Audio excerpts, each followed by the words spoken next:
దక్షిణ భారతదేశంలో ధనుర్మాస ప్రారంభ సమయానికి నెల రోజుల ముందు నుంచి చాలామంది అయ్యప్ప స్వామి దీక్ష చేపట్టడం మనకు తెలుసు. ఏ ఆలయం చూసినా అయ్యప్ప దీక్షలో ఉన్న భక్తులే మనకు ఎక్కువగా తారసపడుతుంటారు.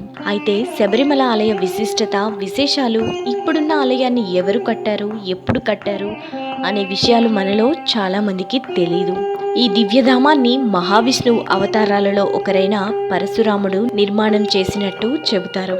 ఈరోజు ఆ పవిత్ర సన్నిధానం గురించి తెలుసుకుందాం. ఒకప్పుడు శబరిమల వెళ్ళడానికి ఎరుమేలి మార్గం అనే ఒకే ఒక దారి ఉండేది. నెలసరి పూజలకు, ప్రత్యేక పూజలకు ఏడాదిలో ఒకసారి మకర జ్యోతి దర్శనానికి మాత్రమే ఆలయ సిబ్బంది, ప్రధాన అర్చకుడు, సహాయకులు ఈ మార్గంలో వెళ్ళి వచ్చేవారు. పూర్తిగా అటవీ ప్రాంతం కావడంతో శబరిమల యాత్రకి బృందాలుగా వెళ్లడం పూర్వం నుంచి ఆనవాయితీగా వస్తుంది. సుమారు 200 సంవత్సరాల క్రితం అంటే 1819 ప్రాంతంలో 70 మంది భక్తులు శబరిమల యాత్ర చేశారని, ఆ సంవత్సర ఆదాయం 7 రూపాయలని పందలరాజు వంశీయుల రికార్డులలో నమోదైంది. 1907 ప్రాంతంలో శబరిమలలో అయ్యప్ప దేవాలయం గర్భగుడి పైకప్పు ఎండుగడ్డి ఆకులతో కప్పబడి ఉండేది. అప్పుడు అక్కడ శిలా విగ్రహానికే పూజలు జరిగేవి.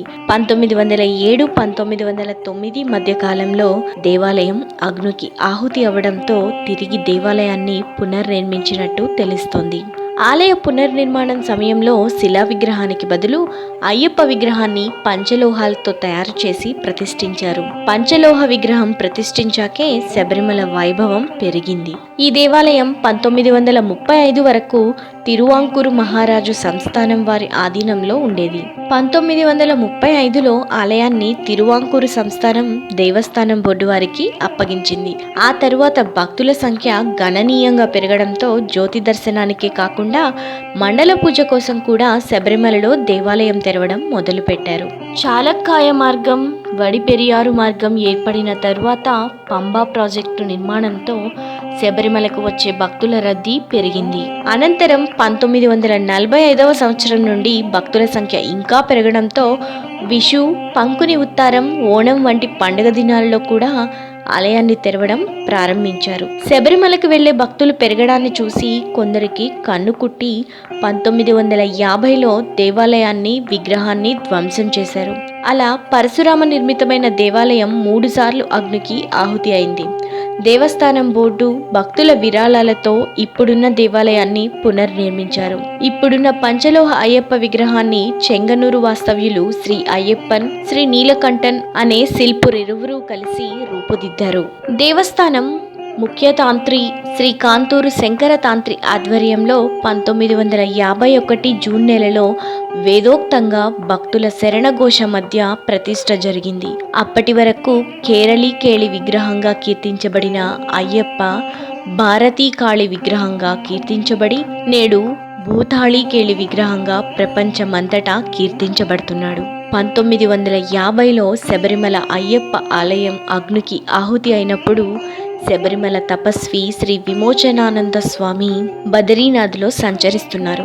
ఈ వార్త విని ఒక్క శబరిమలలో దేవాలయాన్ని ధ్వంసం చేశారు. కానీ భారతదేశం అంతటా అయ్యప్ప దేవాలయాలు నిర్మించి అతి త్వరలో ప్రపంచమంతటా అయ్యప్ప స్వామిని కీర్తించేటట్లు చేస్తానని శపథం చేసి కాశీ, హరిద్వార్, పూనా, ముంబై, కరపత్తూరు, శ్రీరంగపట్నం పట్టణాలలో అయ్యప్ప దేవాలయాలు నిర్మించడానికి దోహదం చేశారు. నేడు ఆయన కోరిక నెరవేరి దేశమంతటా ఎన్నో అయ్యప్ప దేవాలయాలు నిర్మించారు. శబరిమల యాత్రకు భారతీయులే కాక విదేశీయులు సైతం వచ్చి స్వామిని దర్శించుకోవడం విశేషం. శబరిమలకు వచ్చే భక్తులు పెరగడంతో 1980 నుంచి దేవస్థానం బోర్డు వారు శ్రద్ధ తీసుకుని పంబపై వంతెన, పంబ నుంచి విద్యుత్ దీపాలు, మంచినీటి కుళాయిలు, స్వాముల విశ్రాంతి కోసం పెద్ద షెడ్లు నిర్మించారు.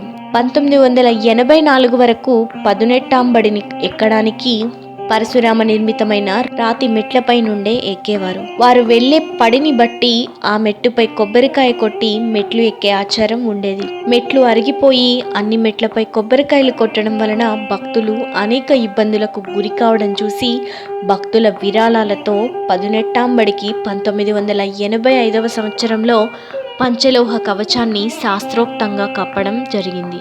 దీనివల్ల 18 మెట్లు ఎక్కడం సులభతరమైంది.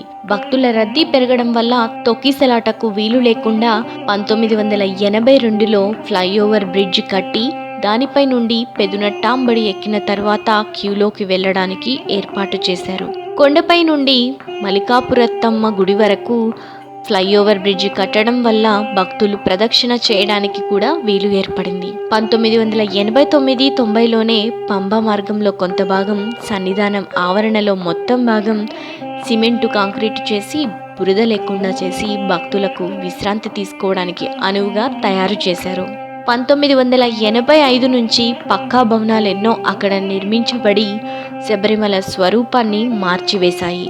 బెంగళూరు భక్తుడొకరు శబరిమల గర్భగుడి పైన చుట్టూ బంగారు రేకులతో తాపడం చేయడానికి పూనుకొని 2000 సంవత్సరంలో పూర్తి చేయడంతో శబరిమల స్వర్ణ దేవాలయంగా మారింది. శబరిమలలో వంశపారంపర్య ముఖ్య పూజారిని తాంత్రి అని పిలుస్తారు. వీరిని ఆంధ్రప్రదేశ్లోని కృష్ణా జిల్లా ప్రాంతం నుంచి ఆలయంలో పూజలు చేయడానికి పరశురాముడు తీసుకువచ్చాడని చెబుతారు. ప్రస్తుతం శ్రీ రాజీవ్ తాంత్రి ఆధ్వర్యంలో శబరిమల దేవాలయంలో పూజలు జరపబడుతున్నాయి. శబరిమల దేవాలయంలో పూజలు జరిపించడానికి మేల్ శాంతిని ప్రతి సంవత్సరం లాటరీ ద్వారా ఎన్నుకుంటారు. దేవస్థానం వారికి వచ్చిన దరఖాస్తులను పరిశీలించి అందులో నుంచి 10ని ఎంపిక చేసి వారి పేర్లను రాసి ఒక డబ్బాలో వేసి అయ్యప్ప స్వామి విగ్రహం ముందుంచి ఒక బాలుడి చేత లాటరీ తీయిస్తారు. ఎవరి పేరు వస్తే వారు ఆ సంవత్సరానికి మేల్ శాంతిగా శబరిమలలో వ్యవహరిస్తారు. స్వామివారి ఆభరణాలను పందళంలో భద్రపరిచి ఉంచుతారు. ప్రతి ఏటా జనవరి 14వ తారీఖు మకర సంక్రాంతి నాటికి 3 పెట్టెలలో పందలం నుండి 84 కిలోమీటర్లు అడవులలో నడుచుకొని మోసుకు వస్తారు. ఈ ఆభరణాలు తేవడానికి పందళంలో భాస్కరన్ పెళ్లే వారి కుటుంబం ఉంది. వీరు మొత్తం 11 మంది 65 రోజులు దీక్షలో ఉండి తిరువాభరణాలను శబరిమలకు మోసుకు వస్తారు.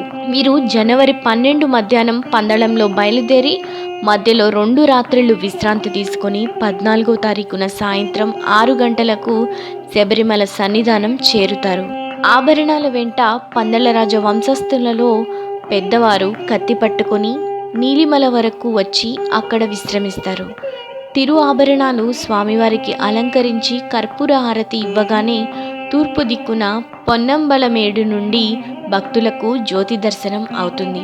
18 మెట్లు ఎక్కడానికి ఇరుముడి లేకుండా తాంత్రి, పందళ్ళరాజు తిరువాభరణాలు మోసిన వారికి మాత్రమే అర్హత ఇవ్వబడింది.